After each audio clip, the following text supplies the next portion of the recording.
Well, hello, and I'm presuming that you can all hear me at this moment in time. I'm Don Billington, and I'm part of the Every Picture Tells a Story company, and I'm going to welcome you to where we grow and display our plants. We always start off with the most beautiful part first, which is our wooden door. But by opening this, and if you come through, like so, you can have a little look around there, and I'll walk you through with this.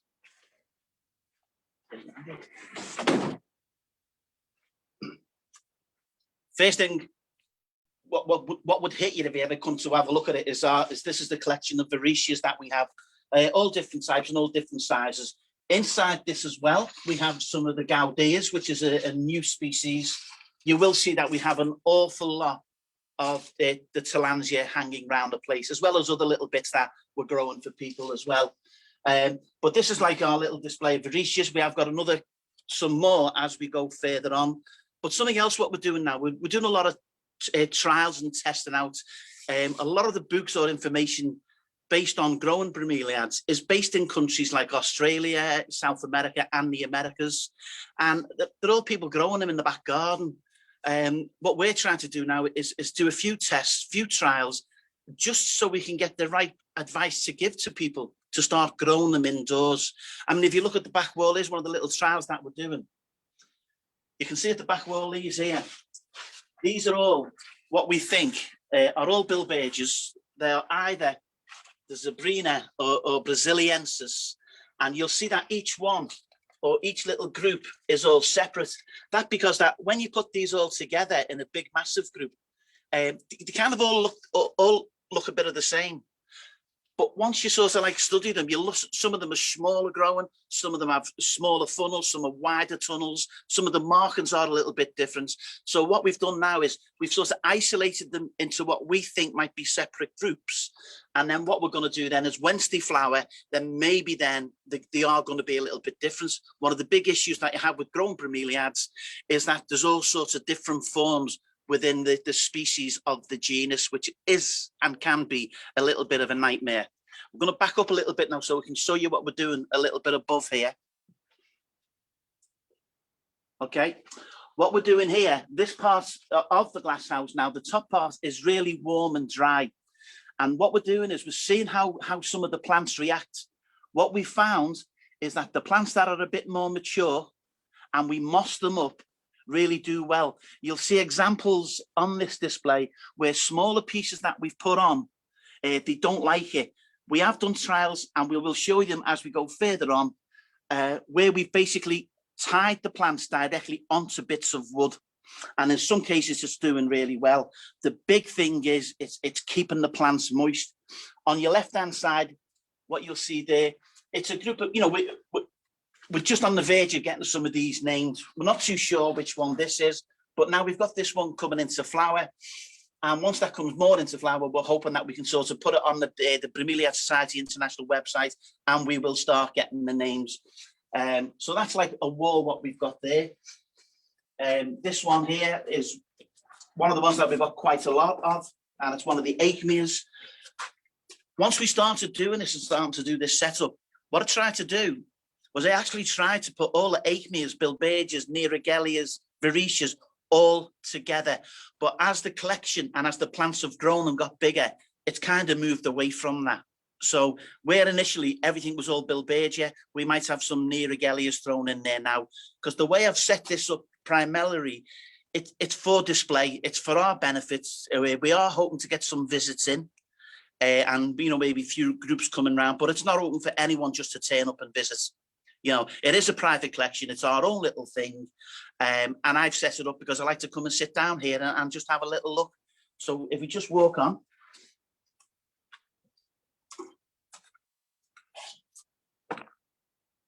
This part here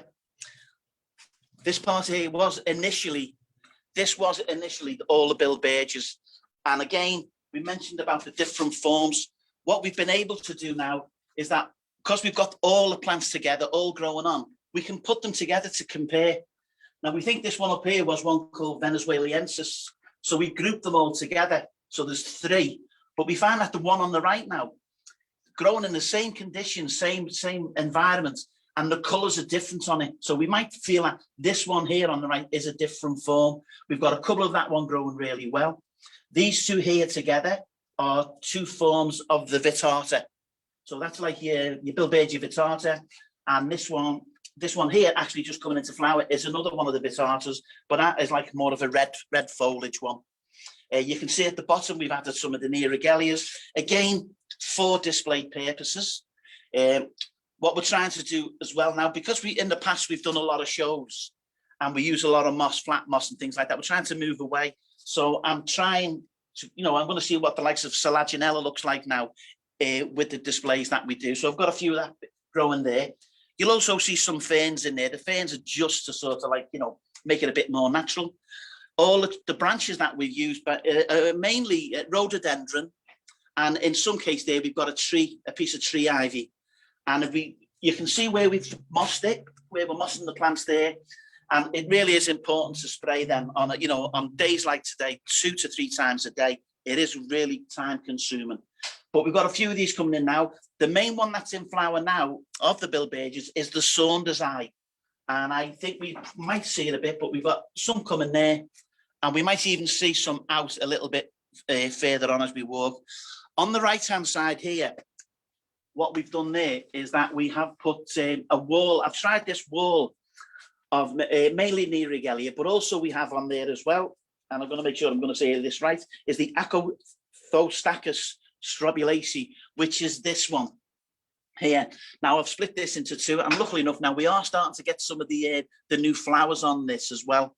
Originally, there was only 2 species of this in the genus, but now they've gone and found another one called Calicilola, which is found, if I read this, in Tocantins state in Brazil, and it was found only a few years ago in a limestone mine.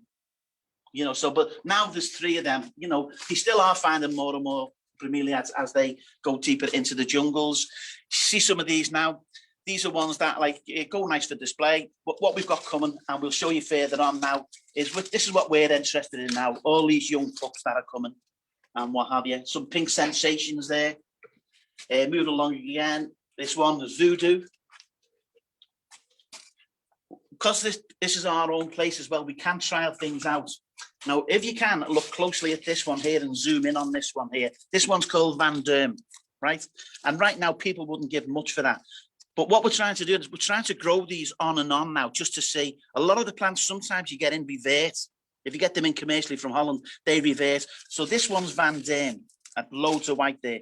And the beauty of this is once we take that off, this is what comes next. This is the next plant, which to me is really fabulous. Van Derm, lovely red colours in that with nice variegation. This is a new Nerigelia. That's it's not new, but it's new commercially. It's just sort of got released a couple of years ago. And what I'm doing, I'm growing this one on just to see how it grows. And this one's called Monet. And it is quite nice, that one. Some of these are the concentricas in early form. Again, but we've got the pups coming here, and we want to make these into bigger plants. They make a better display. Some Amias put in. Again, on this side now, you'll start seeing now where more and more of the Nerigelias are coming in and what have you.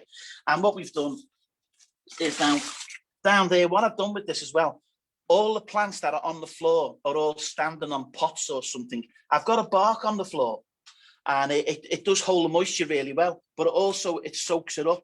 But we've got this one here, and this is one called Royal Burgundy, although I question this one, because when it's at this stage coming in, at the early stages like that, it's very much like one called Luca, and it doesn't stay and what have you. And the ding that you just heard then was we just had a sale through online.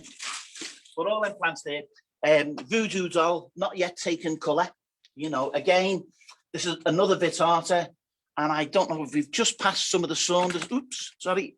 There's the Saunders-eye just into flower. I may just be able to switch this around. You can maybe just see that a little bit better there. So that's the Saunders-eye just coming in. There's quite a few of them now doing well. My favourite Bilbergia, And I don't know whether we can get inside there, Jules, to get that one. Yeah, and the one that you can see there with the stripes on, that's one called Rosea, and it's actually one of the, it's either Magnifica or this one, which is the biggest of all of them and what have you.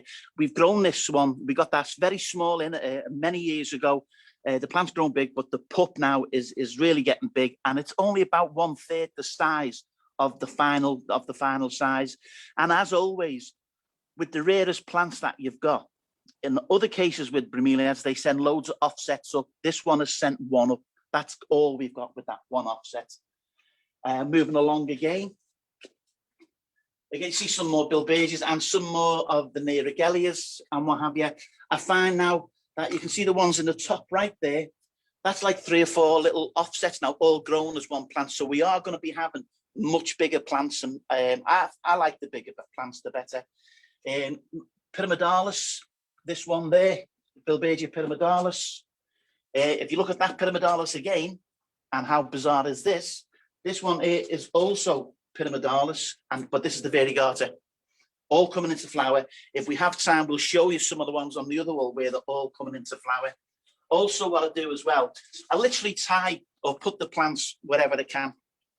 I can get more plants in, but I try and grow them in the natural habitat as close as I can to get into how they would grow normally in the Americas, which is where they're all from. That's what I kind of do. Come as well. You'll notice, if you've not picked up on it, I have put a few pools in the bottom here, and that's just to help with the humidity as time goes on. But you're going to be seeing now, this area here is like there's quite a lot of different Neregelias in this one, and I won't start hitting you with all the names and stuff like that because you won't remember. But if anyone sees this and needs to know the names of them, then feel free to get back in touch with us, and we'll send them on. But again, here's some of the concentricas. Again, that one plant that we had originally has now grown into a really big specimen, and that to me is a really fine show plant. Really is.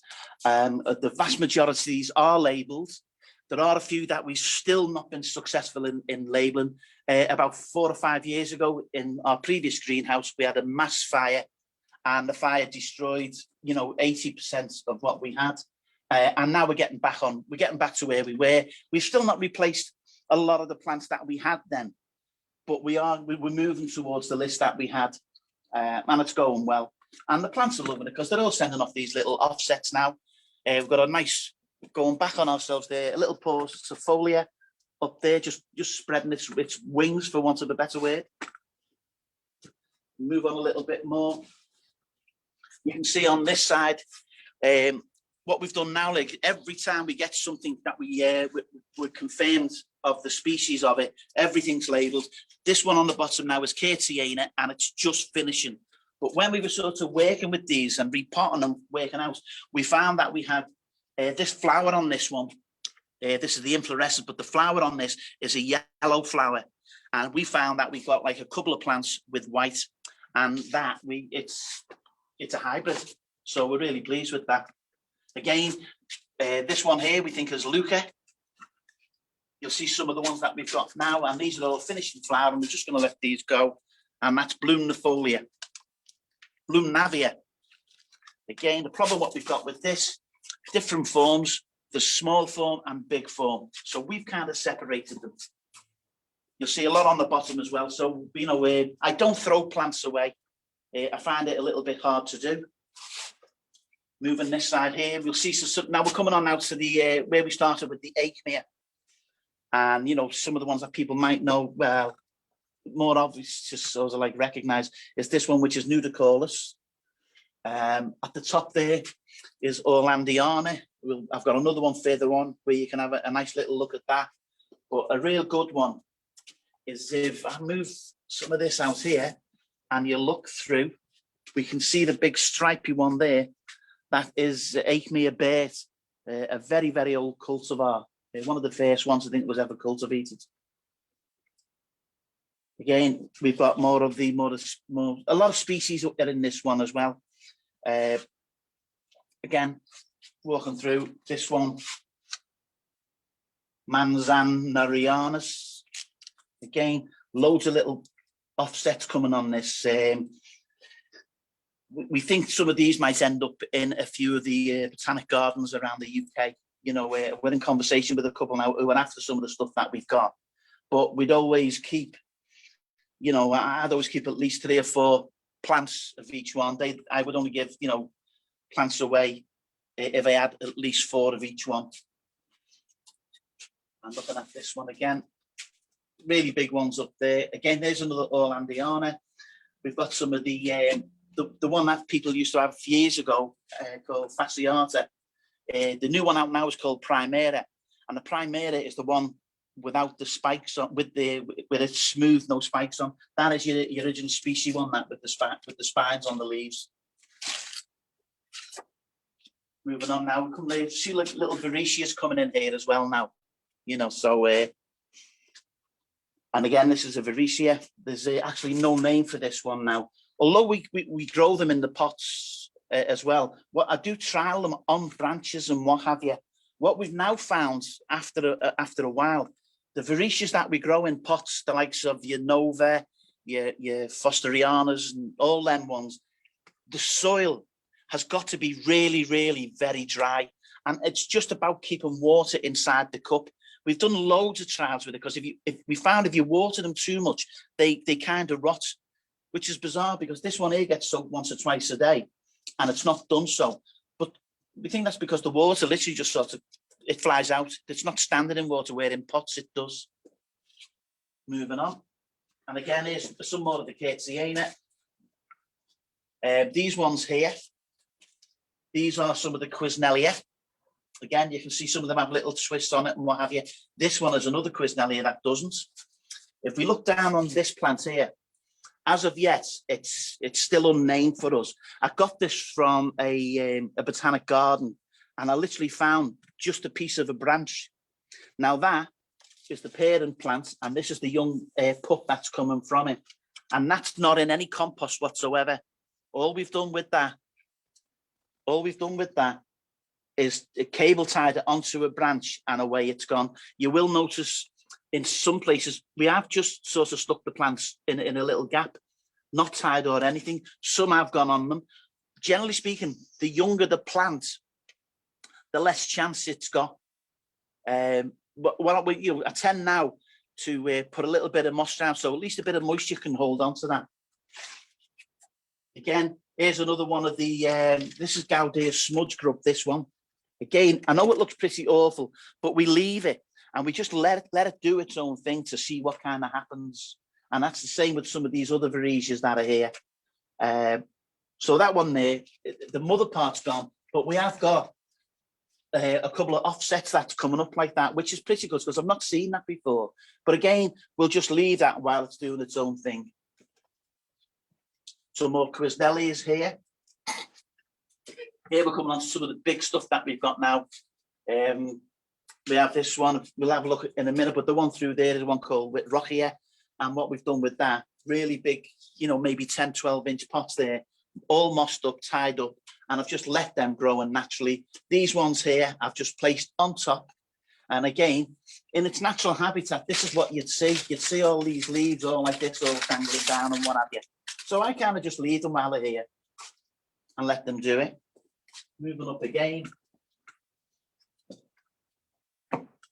This is one of probably one of my favourites, Neoregalias, this one. It's one of the bigger ones that you get. We got this a few years ago, but again, your better plants only send out one offset, one pup, which is quite annoying. We've been doing a lot of study with the roots and how the roots develop and what have you. In its natural habitat, when the roots start to grow onto something, and bearing in mind in its natural habitat, the roots are only for clinging on. They are only for holding on to something. But if you start growing them in the compost, it goes like very adventitious. And they do grow quite well. But I've done a few little bits. Now I've kept this in there deliberately just to see what would happen root-wise. And if you look, I don't know if you can see now, this is just starting to do this, where we now have loads of little white, the little roots coming out. So that's probably going to turn into a very adventitious one. And I'm just going to put that back in there just to leave that and see how that one goes. Again, this is one of the Achemia gansepala, the variegated one. And we've just put it in a little nuke on this tree, and we've just let that go. And away that goes. Yeah, another Orlandiana on there, just placed on. This one here is a Guzmania. This will be getting a bit of work done on it soon, because the mother part of it has died off. And you can see there's the old flowers. That was it had three flowers on it. So we're at the point now where I think we can sort of take them off, because they are rotten. The way you know when the mother part of the plant has gone, if you squeeze the bottom of it, it's very squashy. But then you can start smelling stagnant water. You know, it's them two things. But the longer you can leave it on, the better, because while that plant, the mother plant's there, it's feeding the offsets that are on this. And if I can just show you there is one of the offsets that's coming. Now, I don't know how many's on this at the moment, but I would imagine there might be 3 plants. We might have 7. So that could be turning out to be a really big plant. Here's another one of the smudge grub, the Gaudia Ospinae. And again, see, you know, only for display purposes or things like that will I, you know, clean them all up and that. If we look on this side now, this is a lot of Neragellis that we've got in over the last year. It was late last year we started getting them in.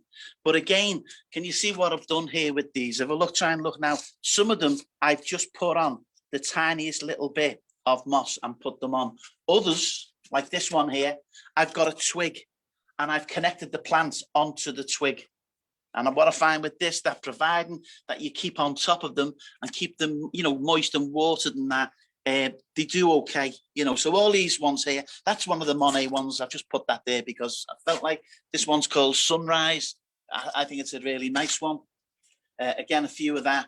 And there's a few species, and there's an awful lot of cultivars coming in now, and I'm kind of not a big lover of cultivars. I prefer the species, you know. So walking on again. Yeah, this one's compactor, nice one. Again, this one is one of the Tillandsias. This area where we are going to be looking at now is kind of like was going to be an area where we were just going to do just the Tillandsia, and we don't think now there's enough light for it. So we've kind of stopped. We've put some stuff in to see how it goes. That's the Hermosa Red. Got this one going really big now, and offsets coming on them. So we're looking for, you know, really big plants again. This is the Stricter Candy Floss. You know, we put a bit of a framework up here, we had stuff on, and we're going to walk around now. So we'll just go around the other side. Again, you know, this, anywhere I can, I'm putting plants and what have you. You know, we've got really big stuff there on branches. And we walk around.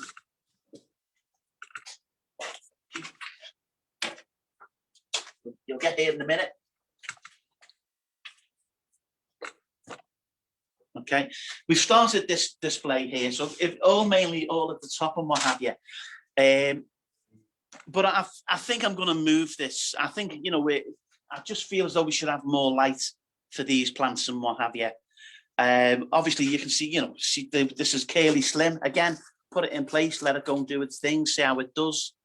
We've got like the Bergerae, even some Paleaceae in this, and that really should be on the floor because that's where that grows. Some of the big Strictors, Xerographic are growing well, DTI, again, and some of the more species ones of the Tillandsia, you know. So we probably changed this one now to be more of a jungly thing. And we're going to, in this section now, we've decided that we will incorporate a water feature here and what have you. So all these then will have to go and move. But, you know, a lot of them now send a little offsets up and what have you. Again, if you look on this side now, this is where maybe people want to buy some and stuff like that. They go onto this wall. This one's the Orange Crush. Again, nice colours on that. All, you know, we've grown all these ones that we've grown on ourselves.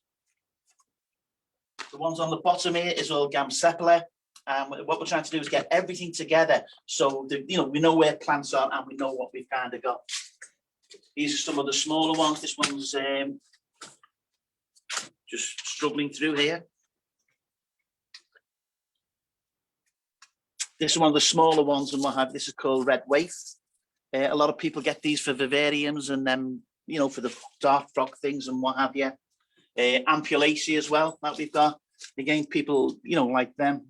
Still loads of the Tillandsia knocking around the place. When we're unsure of something and what have you, we try and group plants together and then sort of like do it by trial and elimination. Once they come into flower or they become a bit more obvious, or in some cases, I can actually remember what they were, then we're fine. This tiny little section here is just some of the ones that we grow. We've got these for commercial use and what have you. I don't know whether we can just get through and see this one now in flower. That's Achmea cylindrata. Again, we have another one down there. We're waiting for that to flower, so we can just confirm what it is. We've got it labelled as cylindrata, but once it flowers, then we'll know. And we've got a lot of this Bilbergia up there for sales. Again, the Tectorums, Argentias, Strictas, Junsia. So there's a good selection here of what we've got. And then, we've got this one, the Spectabolus. This is the fingernail plant. Many years ago, in my younger day, we used to go really big ones of this. So these are all little offsets that we've got on the go. And basically, we're going to see how we do. So that one is that. Again, some of them are Maratas. And then these are some of the cultivars. Again, you can see now, when we grouped these, we thought they would have all been the same one, but obviously we can see that this one and this one is not going to be the same there. So we'll move them around accordingly. Again, you can see we were supposed to be, before Chelsea got postponed and cancelled, we were asked to sort of grow stuff or get stuff for somebody that was exhibiting at Chelsea, and they wanted some windy eye. So we got it, and now we've still got it because the show never went ahead, and we've still got it. This one here is called Puppy Love, really deep red one. Dark leaves and a really deep red, so it's really nice, that one. Again, this little batch on the floor now, what we see now is another little section of, stuff that's not labelled. So we don't put them in mainly into the main collection until we know what they are. Again, there's some of the Bilbergias coming into flower. This is the windy eye again. Doing really well. Lovely flower. The only problem with this is it kind of only lasts a couple of weeks, so for all what you get, it's a few weeks and it's a long time to get it to that. But we have got them really coming into flower now. Some coming into flower now, and we've only got two genus of this species, and this is Pitcairnea, and we've got it in flower. And this is Pitcairnea alata or alata, depending on what parts of the world you come from. And it's now just some of it's just going over. We've got another Pitcairnea that's not flower, but this one there has, and it's really quite unusual. If we take away all the dead leaves and that, it sends out all these like rhizoids and what have you. And for me, it's quite a nice one. Kind of little, see what we've done here. This one's one of the, again, Nerigelias, and this one is Hannibal lecter. We mentioned before about the Nerigelia spectabolus, and here's a better example of it. And in my younger day, when I was working at Liverpool Botanics, this was called the fingernail plants. Well, obviously you can see why. Little tips growing onto it. Just again, some of the, I wonder if we can see, Julie, if we can get onto the flowers of the, there's the flowers there of the variegated Pyramidalis. Again, we've got a lot of that, and we've got quite a few plants of that. I'm moving here again, some really nice Nerigelias. We've got really good ones of these now on the display and what have you. Again, what I'll do, moss them up and what have you, and at least then I know like they're not going to be sitting in water, but there's always still a lot of water in the cups. Moving down again, you'll just see stuff everywhere here. There's a lot of the Tillandsia again, to use anoides, and this is something what I've been sort of working on. I mean, For those that people not know the displays that we put up, you know, we're always one of the first people there, and we're always one of the last ones to leave. So what I've been doing, I've been looking at ways now where we can really speed up our setting up.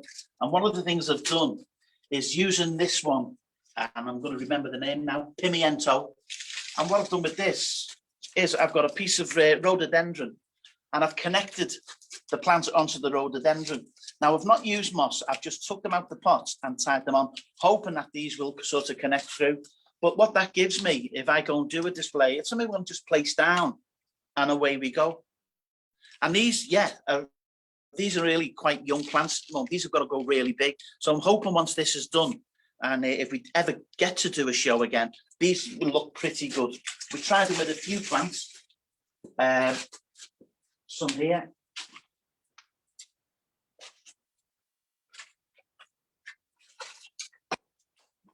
Again, you're gonna, I'm gonna tip this up now so you get an idea of how much water actually goes into these. Again, one of the Neurigelias. I like the way the fact that they're all joined, you know, just a few clubbed together, and it's more of a dynamic display. But I'll just show you now with this.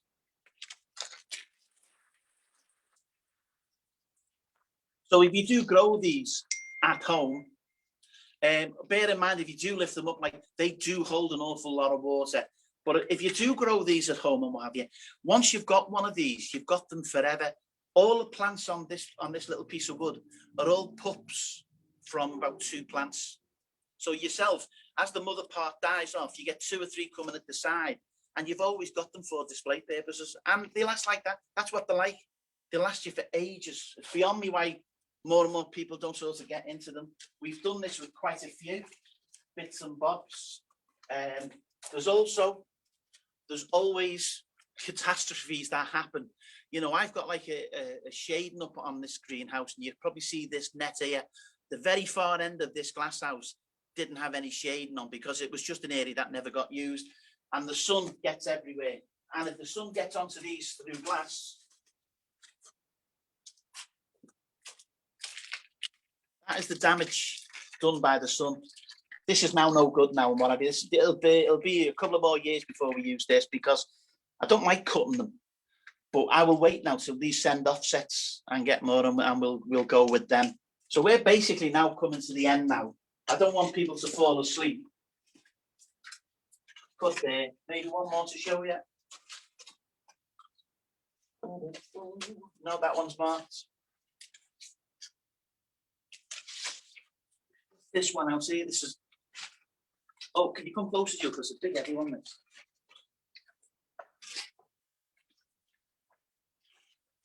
This one, Voodoo Doll. And again, the colours have yet to come on that. They go really deep purple. So I'm going to put that one back. And I think I'm going to conclude our half-hour session in the greenhouse. Hope it's gone well for you. If you do need any advice, I think our contact details will be with you there. So I just hope everything goes well for the rest of the people who are coming on to the virtual flower show. And then maybe, hopefully, even by the end of this year, we get to sort of meet some people again. So thank you very much for being here, and I hope to see you all soon. So bonjour.